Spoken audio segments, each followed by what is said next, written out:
બનાસકાંઠાની વા વિધાનસભાની પેટાચૂંટણીનું મતદાન પૂર્ણ થયા બાદ ઈવીએમ મશીનો પાલનપુરની એન્જિનિયરિંગ કોલેજ જગાણા ખાતે રાખવામાં આવ્યા। બનાસકાંઠાની વા વિધાનસભા પેટાચૂંટણીનું મતદાન પૂર્ણ થયા બાદ તમામ ઈવીએમ મશીન પાલનપુરની જગાણા એન્જિનિયરિંગ કોલેજ ખાતે સ્ટ્રોંગ રૂમમાં મૂકવામાં આવ્યા છે।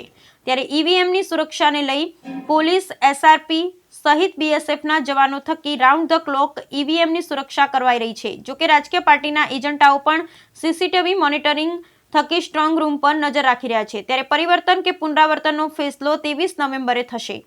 બનાસકાંઠા જિલ્લાની વા વિધાનસભા પેટાચૂંટણી કે ભાજપ, કોંગ્રેસ અને અપક્ષ વચ્ચેના ત્રિપાંખિયા જંગને લઈ અને ખૂબ જ ચર્ચામાં રહ્યું છે અને તેનું મતદાન 13 નવેમ્બરે પૂર્ણ થઈ ગયું છે। આ પેટાચૂંટણીમાં 70.55% મતદાન નોંધાયું છે। જોકે હવે વા વિધાનસભા બેઠકના 10 ઉમેદવારના ભાવિ ઈવીએમમાં કેદ થયા છે અને આ તમામ ઈવીએમ મશીનો પાલનપુરની જગાણા એન્જિનિયરિંગ કોલેજ ખાતે સ્ટ્રોંગ રૂમમાં મૂકવામાં આવ્યા છે।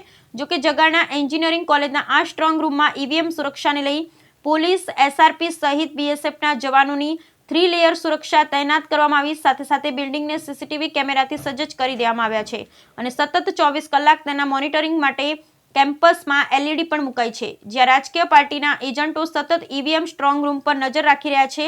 ત્યારે મહત્વની વાત છે કે અત્યારે તો વા વિધાનસભા મતદારોથી કેદ થયેલા ઈવીએમ સ્ટ્રોંગ રૂમમાં કેદ છે, પરંતુ 23 નવેમ્બરે 8 વાગે મતગણતરીના દિવસો ઈવીએમની મતગણતરી કરાશે। તે બાદ જે ઉમેદવારોના ભાવિનો ફેસલો થશે તે કોંગ્રેસ, ભાજપ સહિત 10 ઉમેદવારો મેદાનમાં છે, પરંતુ કોંગ્રેસ, ભાજપ અને અપક્ષ માવજીભાઈ પટેલ આમ ત્રિપાંખિયા વિધાનસભા પેટાચૂંટણીમાં છે। ત્યારે જાતિગત સમીકરણને આધારે આ ચૂંટણી લડાઈ છે અને મતગણતરી પ્રક્રિયા પણ રસ્સાકસી ભરી રહેવાની છે। બ્યુરો રિપોર્ટ ભરત ઠક્કર, ડીસા, બનાસકાંઠા। વાવ વિધાનસભા પેટાચૂંટણીની મતગણતરીની તારીખ 23મી તારીખે છે। હાલમાં મતદાન પ્રક્રિયા પૂર્ણ થયા બાદ તમામ ઈવીએમ જગાણા ખાતે એન્જિનિયરિંગ કોલેજમાં સ્ટ્રોંગ રૂમ ખાતે રાખવામાં આવેલા છે। સ્ટ્રોંગ રૂમ ખાતે ઈવીએમની સઘન સુરક્ષા માટે ત્રિસ્તરીય વ્યવસ્થા કરવામાં આવેલી છે, જેમાં સ્ટ્રોંગ રૂમમાં ઇનર જે સર્કલ છે તેની સુરક્ષા સીઆરપીએફના જવાનો કરે છે। આઉટર સર્કલની સુરક્ષા એસઆરપી કંપની દ્વારા કરવામાં આવે છે અને પ્રિમાઇસીસની જે સુરક્ષા છે એ લોકલ પોલીસ દ્વારા હાલમાં સંભાળવામાં આવી રહી છે। આમ કુલ ત્રિસ્તરીય સુરક્ષા કરવામાં આવી છે।